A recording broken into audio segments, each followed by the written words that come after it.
Himapom kembali lagi di Government Podcast Himapom Distrik Unhas. Assalamualaikum warahmatullahi wabarakatuh. Salam sejahtera untuk kita semua. Hai Sobat Gopod, perkenalkan nama saya Nur Faida Alifa Andini selaku moderator dan narasumber kita Abdullah Safwan Juanda selaku Ketua BEM Fisik Unhas. Halo Kak. Halo. Ya. Nah, untuk episode kali ini kita akan berbincang mengenai bagaimana kapitalisasi memasuki ranah kampus. Nah, kita mau lihat bagaimana sebenarnya ini kapitalisasi bisa masuk dalam ranah kampus terkhusus di universitas kita yaitu Unhas. Untuk itu saya mau bertanya bagaimana Saudara Zahwan dalam mendefinisikan apa sebenarnya itu PTNBH. PTNBH mungkin kalau secara garis besar PTNBH ini semacam konsep untuk menjalankan satu institusi pendidikan, satu lembaga pendidikan seperti Unhas misalnya. Jadi sebelum PTNBH itu kan PTN itu ada yang berbadan hukum, ada yang berbadan, ada yang BLU, ada yang ya macam-macam lah sebelum PTNBH ini. Tapi kalau mau diminta mendefinisikan, saya pikir PTNBH itu satu konsep lembaga pendidikan yang berfokus pada atau memberikan semacam otonomi untuk kampus menyelenggarakan pendidikan, mengatur program studi, ataupun juga kampus ini atau melalui PTNBH. Ini seperti yang saya tahu ya, PTNBH itu merupakan satu konsep untuk menjalankan universitas atau satu institusi pendidikan seperti Unhas yang kurang lebih perbedaannya dengan konsep-konsep PTN sebelumnya itu berada pada otonomi kampus dan universitas untuk mengadakan program studi serta mengatur finansial, mengatur keuangannya sendiri. Ya, seperti Unhas hari ini lah kalau kita mau lihat.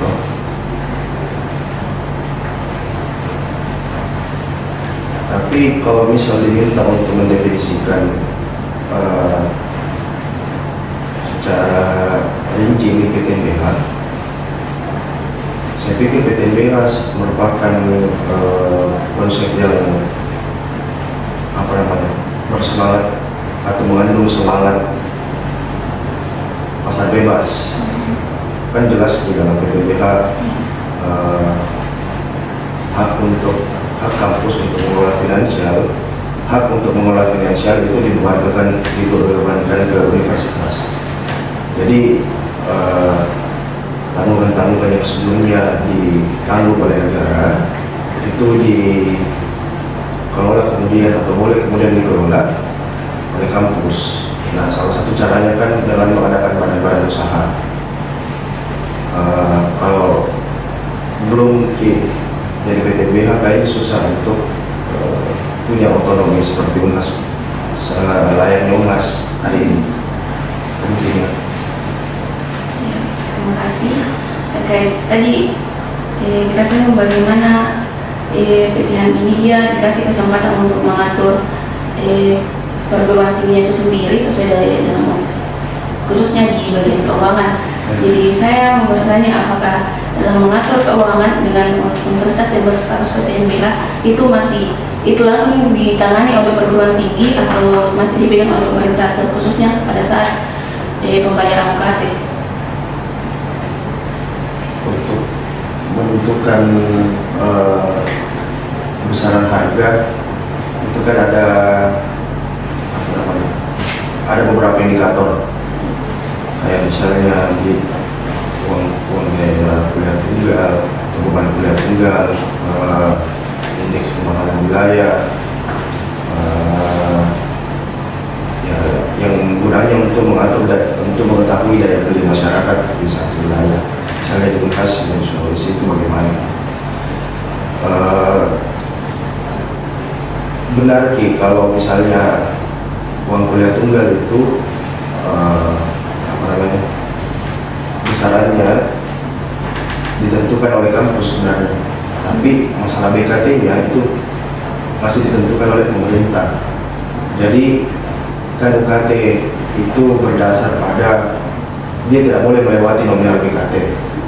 Jadi sama sih misalnya, sederhananya mungkin BKT itu ditentukan oleh pemerintah, sementara UKT masih ditentukan oleh masih mengikuti ke BKT yang tentu saja namanya pemerintah juga yang tetapkan.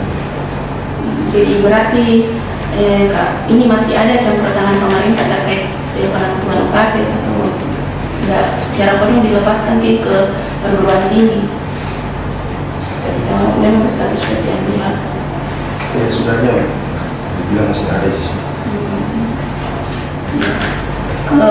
Terkait apa sebenarnya latar belakang di desa ini ada PTNBH sehingga lahir bahwa ada status PTNBH yang diterapkan di Indonesia. Kondisi-kondisi yang ada di dalam bukunya Revolution Pasir itu dia jelaskan sebelumnya bahaya neoliberalisme. Itu dijelaskan di kondisi anggaran Indonesia pada saat itu kan 20% selalu untuk pendidikan toh. Nah pada saat itu terjadi proses yang bisa dibilang neoliberalisasi di Indonesia. Waktu itu yang melatar belakangi kenapa anggaran pendidikan itu perlu ada atau perlu mahal. Pertama-tama karena sulitnya untuk mengelola anggaran yang saya tangkap di buku itu. Ya ada semacam overlah di anggarannya APBN Indonesia waktu itu. Nah itu yang bikin kemudian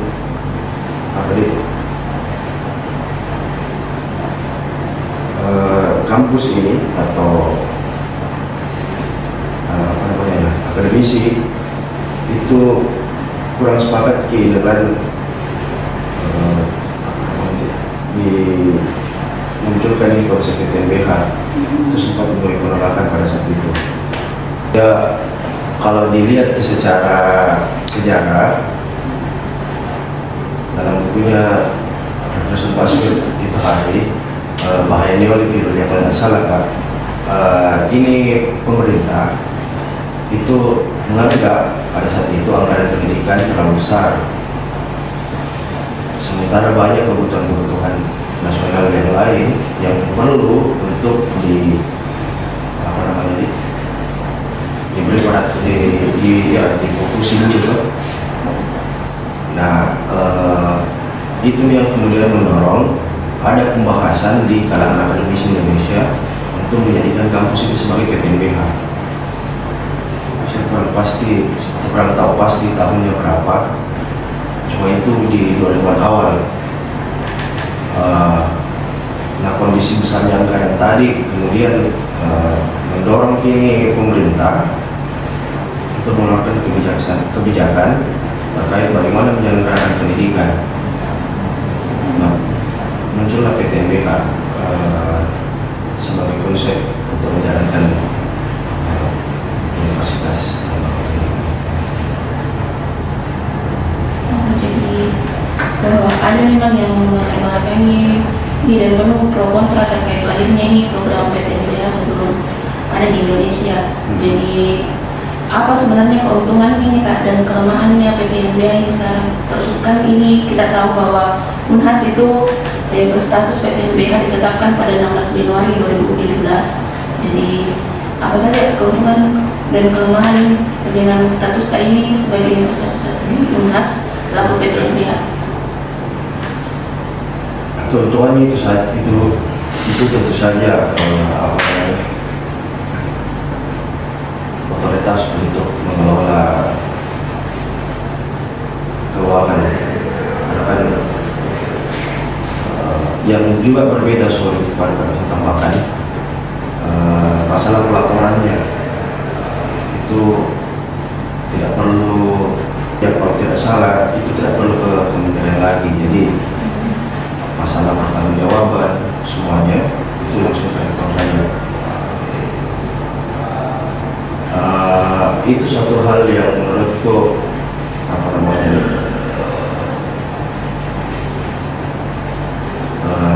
dia semacam bisa dibilang, kalau menurutku keuntungannya itu di otoritas universitas untuk mengelola keuangan secara mandiri. Nah, setelah itu kelemahannya ya tentu saja saya kurang sepakat dengan lembaga pendidikan yang berorientasi bukan saja kecerdasan bangsa.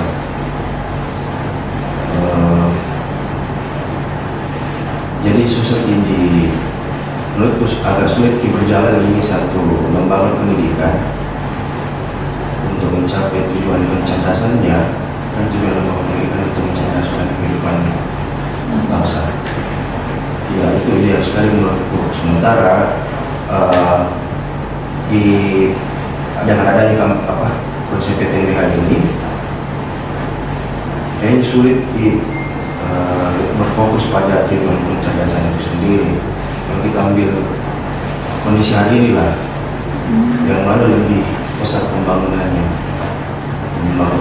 pembangunan aset-aset berharga atau fasilitas belajar. Karena saya kira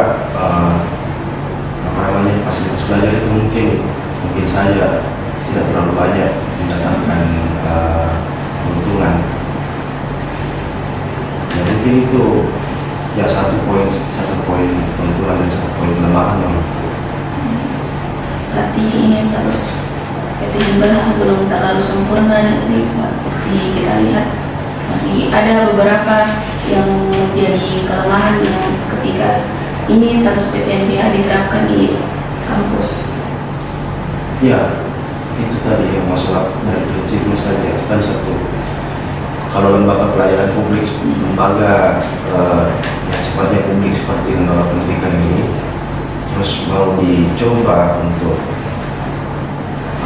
jadi korporasi, jadi satu unit usaha dengan menggunakan prinsip-prinsip akumulasi kapital misalnya.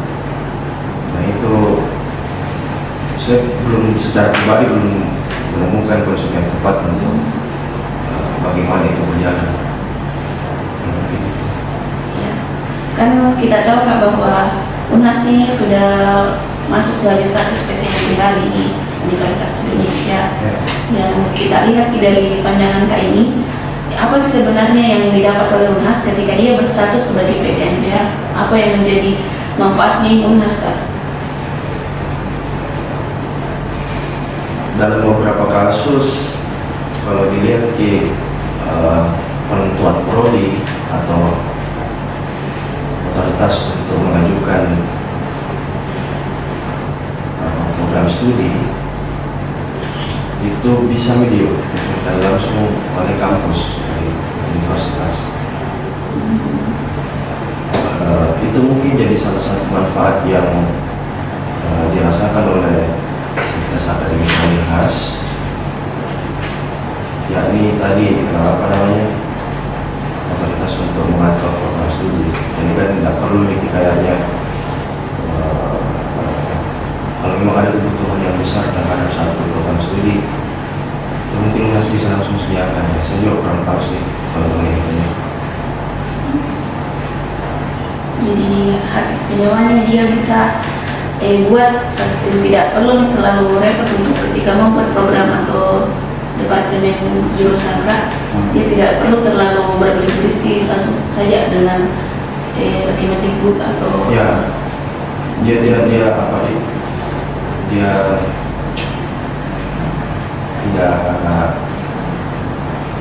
yang saya dulu bilang sangat tersentralisasi, dan bisa dibilang salah satu semangat PTNBH itu desentralisasi dulu. Waktu itu saya pernah ikut satu diskusi, ya semangat PTNBH memang bisa dibilang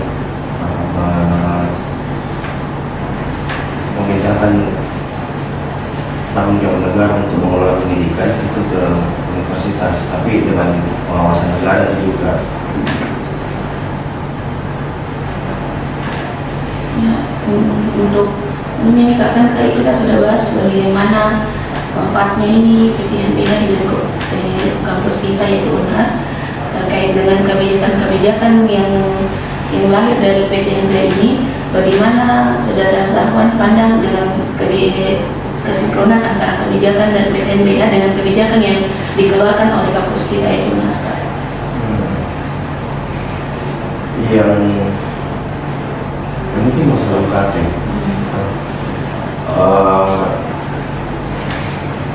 Salah satu indikator untuk menilai bagaimana atau menentukan harga itu kan pasti daya beli atau yang berapa kita mampu yang untuk bayar. Sama halnya jika kita mampu ke konteks uang kuliah tunggal yang ada di UNHAS ini. Kalau diperhatikan kan pasti UKT ini untuk membayar jasa pendidikan yang diberikan UNHAS itu diberikan harga, kemudian dipasang harga untuk UKT. Dalam beberapa tahun terakhir kan bisa kita lihat mungkin datanya di Badan Pusat Statistik di BPS kita bisa lihat di situ perkembangan daya belinya tahun ke tahun masyarakat di Kota Makassar dan sekitarnya. Kalau mau dibandingkan dengan kenaikan UKT itu cukup jauh di perbedaannya. Kalau ekonomi dia, kalau kemampuan daya beli itu meningkat 4,62%. Kalau tahun ke tahun UKT itu naik berapa setiap pergantian rektor mungkin itu naik. Dan itu tentu saja mesti jadi salah satu perhatian dalam penentuan harga UKT. Mungkin ini salah satu kebijakan yang menurut saya mesti kita perhatikan juga. Kenapa misalnya uang kuliah tunggal yang selalu kita bayar ini itu bisa naik tiap tahunnya? Apakah memang UKT itu sebagai, ya mungkin UKT sebagai salah satu jasa, sebagai salah satu aturan yang ada di UNHAS itu tetap mendukung, sedikit banyaknya bakal mendukung titik usaha operasional di UNHAS. Itu yang perlu dinilai sebagai salah satu dampak di hadirnya PTNBH.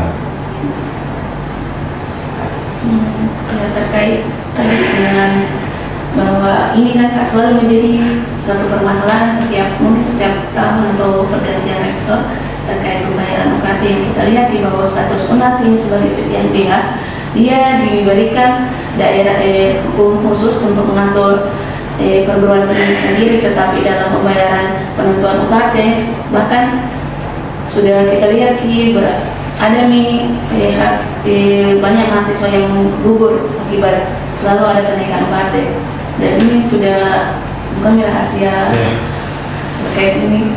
Dan kita bisa lihat juga Kak terkait bagaimana ini sebenarnya UNHAS terkait infrastrukturnya sudah berjalan dengan baik, dengan bagaimana setiap UKT setiap tahun naik, selalu naik. Apakah sesuai dengan apa fasilitas yang dimau oleh mahasiswa? Ya, saya belum tentu bisa merepresentasikan semua mahasiswa. Cuma kalau jalan-jalan ke UNHAS kan mungkin kita bisa lihat perbedaan antara bangunan-bangunan yang fungsinya menunjang proses belajar mengajar dan bangunan-bangunan yang mungkin banyak berpengaruh terhadap anggaran operasional UNHAS. Jadi hotel itu ya macam-macam lah yang dibangun rumah sakit dan sebagainya. Itu yang bikin kemudian padahal kan lembaga pendidikan itu kualitasnya jelas untuk kecerdasan bangsa, sehingga perlu kita menjaga terus itu transformasi keilmuan ilmuwan, transformasi pengetahuan di universitas. Jadi saya sangat menyayangkan jika kalau gara-gara PTNBH ini bahkan pembangunan fisik di UNHAS pun itu terpengaruh. Dan justru menjauhkan, dan dengan pembangunan fisik tadi itu justru menjauhkan kita ini, sivitas akademika, dari kegiatan-kegiatan yang sifatnya intelektual. Mungkin itu dia. Berarti masih banyak permasalahan yang harus kita lihat di kampus A ini terkait bagaimana tidak sesuainya penaikan UKT dengan fasilitas yang diharapkan oleh mahasiswa. Saya mau bertanya kepada saudara Rahwan, apa yang harus dipersiapkan oleh perguruan tinggi untuk mendapatkan status PTNBH tersebut, Kak? Yang seperti yang saya tahu, untuk menjadi PTNBH tentu saja harus suatu universitas tentu saja harus punya tridharma atau sepakat dengan tridharma. Yang kedua, universitas harus punya funding yang jelas, atau bukan funding sih, ya harus mampu secara finansial untuk menjadi PTNBH. Yang ketiga tentu saja punya elemen-elemen yang mau membersamai dan melanjutkan tugas-tugas Dharma perguruan tinggi. Mungkin itu yang saya tahu sih. Ya, ini tadi bahwa ada beberapa syarat ketika suatu perguruan tinggi ketika ingin menjadi status sebagai PTNBH, bahwa dan luar biasanya UNHAS sudah masuk di dalam status PTNBH di Indonesia ini. Dan saya tadi bahwa ada 3 syarat yang dikemukakan oleh saudara Safwan, bahwa ada tridharma, kemudian mampu secara finansial, dan elemen-elemen yang selalu membersamai dalam melaksanakan setiap kebijakan atau yang ada. Dan mungkin kita lanjut ke pertanyaan selanjutnya. Kan tadi kita sudah membahas bagaimana sebenarnya ini PTNBH dan bagaimana penerapannya, dan apa saja kelemahan serta kekurangan yang dimiliki oleh suatu perguruan tinggi yang berstatus PTNBH. Tadi kita juga sudah bahas terkait bagaimana posisi UNHAS dan bagaimana implementasi kebijakan yang dilakukan oleh UNHAS ketika kita benturkan dengan PTNBH. Jadi saya meminta harapan dari saudara Safwan selaku ketua BEM juga divisi UNHAS, bagaimana apa harapannya ketika di UNHAS atau di FISIP ini terkait penerapan PTNBH ke depannya, Kak? Saya mungkin sederhana sih, kita sama-sama kembali elemen apapun itu di dalam UNHAS, yang tergabung dalam UNHAS atau yang tengah berkegiatan di UNHAS. Saya berharap, Kak, supaya dilihat kembali ini PTNBH sebagai satu konsep. Maksud saya ditelaah kembali sebagai satu konsep, agar kedepannya tentu saja kita bisa mencari yang minimal strategi yang visible, yang mampu bertahan, yang mampu berjalan untuk mengelola perguruan tinggi. Karena sedikit banyaknya tentu saja kondisi hari ini di UNHAS itu bakal kalau tidak ditelaah atau tidak direfleksikan kembali, itu bakal berlangsung terus menerus. Dan ini menurut saya hal yang kurang baik diwariskan. Mungkin itu dia harapanku, jadi bisa kita sama-sama kembali kaji kini PTNBH sebagai sebuah konseptor, baik itu mahasiswa, rektor, dosen, ya siapapun itu. Kalau harapannya untuk pembangunannya Kak? Kalau ya belakangan kan kita lihat ini mulai dibangun kembali tuh bangunan-bangunan yang ada di sini. Ya saya berharap di apa namanya di bangunan itu siswa juga punya tempat di fakultas, karena mau tidak mau kita semua elemen-elemen yang ada di Sospol ini tuh tentu saja perlu untuk saling membersamai. Ya, mungkin itu dia, semoga cepat terjadi. Ya, amin. Semoga cepat selesai supaya kita sama-sama bisa menikmati fasilitas kampus. Ya, terima kasih atas waktu dan kesempatannya Kak.